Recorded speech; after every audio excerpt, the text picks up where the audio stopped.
The fierce princess who made 10,000 warriors kneel and still refused to marry. In the windswept steppes of 13th century Mongolia, the world's largest land empire was splintering. Genghis Khan was dead, and his descendants were tearing each other apart in a brutal civil war. It was a world dominated by men, forged in violence and ruled by warriors. But from the chaos, one figure emerged who shattered every expectation.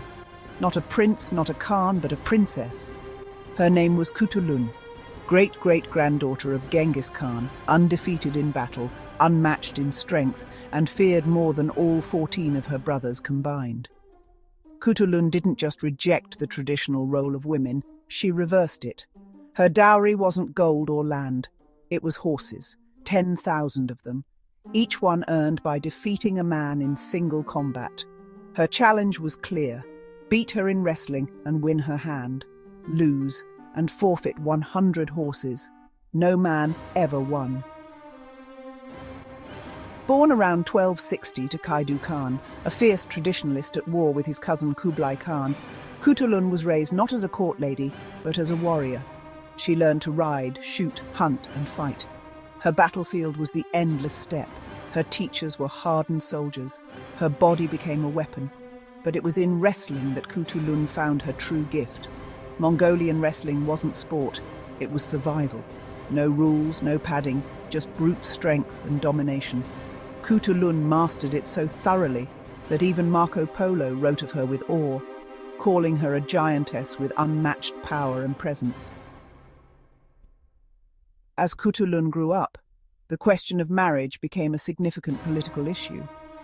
As the daughter of the powerful Khaidu Khan, her hand in marriage could unite clans and secure power. Suitors from all over the Mongol territory began to arrive, eager for an alliance. But Khutulun had no intention of being a political pawn. She had fought and bled alongside men, proving she was their equal, if not their superior. She refused to be given away like property. So she made an announcement that was as bold as it was unheard of. She would marry, but on her own terms. Any man, no matter his status, could win her hand, but only if he could beat her in a wrestling match. It was a direct challenge to her society's patriarchal norms, a powerful statement of her own independence. And she added a clever, costly twist. If the suitor lost, he had to forfeit 100 horses to her. The challenge was simply irresistible. Princes and warriors, their pride on the line, lined up for a shot. They were drawn by her beauty, her royal blood, and her father's power. How hard could it be to defeat a woman in a wrestling match? It turned out to be impossible. One by one, they stepped up, and one by one, they were slammed into the dirt. Khutulun wasn't just strong, she was a master of leverage and balance. She met every opponent with a chilling calm, her movements both fluid and explosive. The steppes, as one writer put it, became littered with the debris of shattered male egos. And with every defeated suitor, her personal wealth grew. Her herd of horses swelled into the thousands.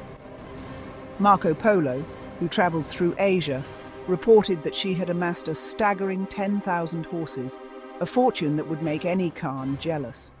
This wasn't just a herd of animals, it was a symbol of her power, a monument to her undefeated record. Each horse represented a man who had underestimated her. She had transformed the very thing meant to control her, marriage, into her greatest source of power. The most famous of these matches was against an incredibly wealthy, handsome, and confident suitor. He was so sure he'd win that he wagered not 100 but 1,000 horses. Khutulun's parents were impressed, and eager to see their daughter finally marry, pulled her aside and pleaded with her, "Just let him win." They begged her to throw the match so she could have a good husband. Khutulun listened to her parents, then walked into the ring, faced the prince, and in the words of Marco Polo, threw him right valiantly on the palace pavement. The 1,000 horses were hers. The message was unmistakable. Her will was iron. She wouldn't pretend to be weak for anyone. Khutulun didn't just defeat men, she humiliated them. She turned marriage, the one institution meant to control her into her own game of power. Her growing herd of horses wasn't just wealth, it was a monument to every man who underestimated her. But Khutulun wasn't just a showpiece. On the battlefield, she was her father's greatest general, leading cavalry charges, snatching enemy warriors from their saddles mid-gallop, personally saving her father in the heat of battle. Soldiers adored her.